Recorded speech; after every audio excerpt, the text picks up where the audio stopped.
how to download SQL Management Server Studio. So hello guys, welcome back to my YouTube channel. In this quick tutorial, I'll be showing you how you can easily download SQL Server Management download.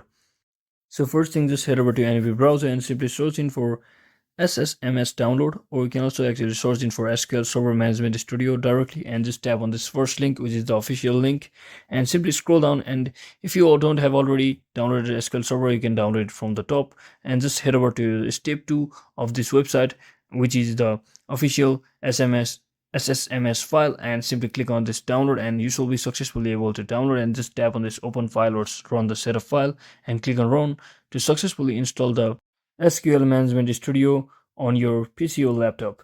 So once you do that, you can just, once you run the setup file or installation file, you can just click on continue and just make sure you select your directory where you want to install it. And once you do all of that, just click on install and make sure to leave out the space on your local disk C or any other drive.